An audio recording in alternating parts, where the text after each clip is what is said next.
Hello hi friends అందరికీ ఏం చేస్తున్నారు? సో ఈరోజైతే మార్నింగ్ లేచానండి. లేగడంతోనే ఇంకా వీడియో స్టార్ట్ చేశాను. ఎందుకంటే నాకు మళ్ళీ టైం సరిపోదు. లేచి వంటగది ఊడ్చేసి బియ్యం కడిగి పెట్టి బంగాళదుంపలు కడిగి కోసి పక్కన పెట్టుకున్నాను. స్టవ్ క్లీన్ చేసి ఇంకా పెట్టడమే. ఈలోపు క్లీన్ చేసేసుకుంటాను నీట్గా. ఈ స్ట్రిప్స్ ఉన్నాయి కదండి, నేను క్లీన్ చేస్తున్నాను బ్లూ కలర్వి. అవి అయితే నేను ఆన్లైన్లో బుక్ చేసుకున్నాను అనమాట. నాకు 1 ఇయర్ వచ్చింది. చాలా బాగా పనిచేస్తుంది. స్టవ్ క్లీన్ చేసుకోవడానికి, జిడ్డుగా ఉన్న వాటికి క్లీన్ చేసుకోవడానికి చాలా బాగా యూజ్ అవుతున్నాయి. ఎవరన్నా కావాలంటే కనుక ఆన్లైన్లో బుక్ చేసుకోండి. క్లీనింగ్ స్ట్రిప్స్ రోల్ అంటే వస్తుంది అనమాట. నాకు ఎంత 110 ఎంతో పడింది అంతే. చాలా బాగా పనిచేసింది. ఒక పక్కన రైస్, ఒక పక్కన బంగాళదుంపలు పెట్టాను. ఇప్పుడు చారుకి ప్రిపేర్ చేసుకుందాం రండి. నేనైతే చింతపండు, అలానే టమాటో, ఎండుమిర్చి, జీలకర్ర, పసుపు, పొడి మసాలా, ఎండు కొబ్బరి వేసేసుకొని చక్కగా బాగా కలుపుకోండి. బాగా పిసికితే దీనికి రుచి అన్నమాట. ఉల్లిపాయ ఒకటి, దీంట్లో సాల్ట్ కూడా వేసుకోండి. ఇంకో మసాలా ఒకటి వేయాలండి. ఇదేంటంటే అల్లం పేస్ట్, బెల్లం ఇవన్నీ కలిపేసుకోండి.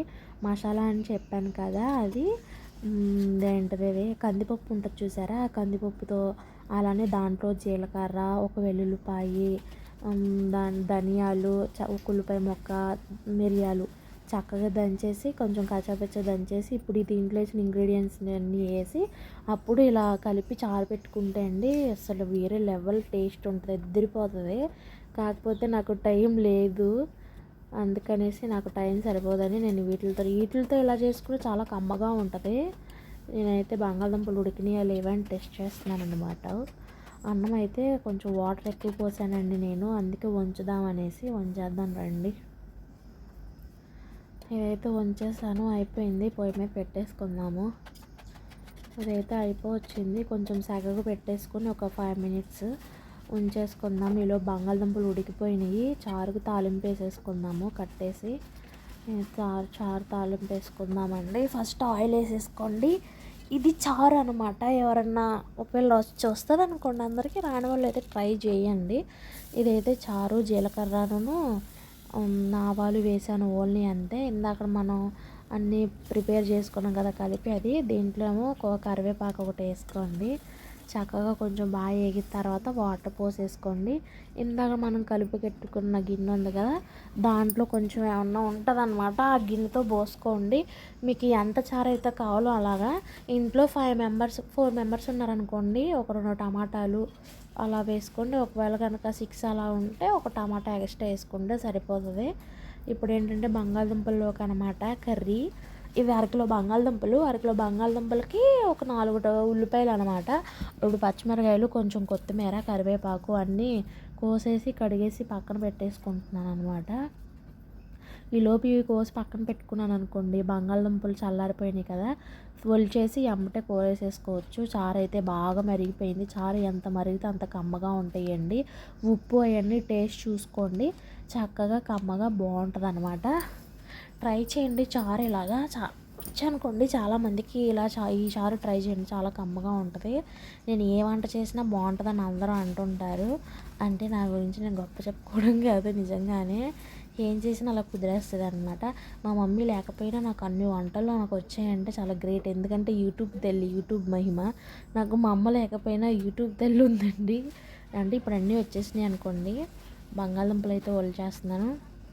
నాకు నిజంగా ఏమీ రావు. మా అత్తగారి ఇంటికి వచ్చిన తర్వాత మా అత్తగారి దగ్గర కొన్ని నేర్చుకున్నాను. ఎక్కువ నేను యూట్యూబ్ నుంచే నేర్చుకున్నాను.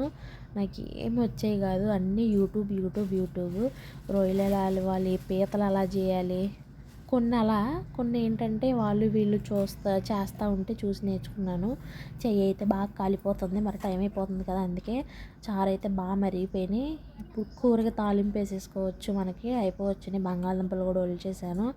నాకైతే నిజంగా చెప్తున్నానండి, నాకు ఏమొచ్చు, అన్నం వండడం కూడా వచ్చేది కాదు. పెళ్ళైన తర్వాత అన్నీ మెల్లమెల్లగా నేర్చుకున్నాను. అన్నం వండడం కూడా, ఇల్లు ఊడడం కూడా వచ్చేది కాదు. ఇల్లంతా ఊడ్చి ఇంటి మధ్యలో పోగు పెట్టేదాన్ని. ఇప్పటికి కూడా మా అత్తయ్య గారు అంటారు, ఈ అమ్మాయికి వచ్చిన కొత్తలో ఇల్లు ఊడటం కూడా వచ్చేది కాదు, ఇల్లంతా ఊడ్చి మేము ఇంటి మధ్యలో పోగు పెట్టేదాన్ని అనేవాళ్ళు. ఎందుకంటే మా మమ్మీ లేరండి, చిన్న వయసులోనే చనిపోయారు. ఇంకా మాకు చెప్పేవాళ్ళు ఎవరు, మా నాన్నే చూసుకునేవాళ్ళు మమ్మల్ని. అందుకని అనమాట. సరే గిన్నెలోకి చారు తీసుకొని చల్లారబెట్టుకుందాము. డబ్బాలో పోస్తే మళ్ళీ కాలిపోతుంది, ఒలికిపోతుంది, వేడికి మూతలు వేసిపోతుంది అనమాట. అందుకే గిన్నెలో వేసి చల్లారిన తర్వాత వేస్తాను. ఈలోపు మనం తాలింపు దినుసులు వేసేసుకుందాం. తాలింపు దినుసులు ఏముండదండి, జీలకర్ర ఆవాలు ఈ రెండే ఎక్కువ వాడతాను నేను. సాయపప్పు అవన్నీ వాడతాను కానీ ఈ పిల్లలకి కదా అనేసి నేను వేస్తాను మామూలుగా. కొన్ని నాటికి యూజ్ చేస్తాను అనమాట.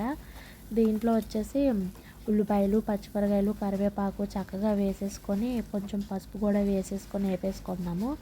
మరీ అంత బాగా బ్రౌన్ కలర్ రావసరం లేదండి, లైట్ గోల్డిష్ బ్రౌన్ వస్తే చాలు.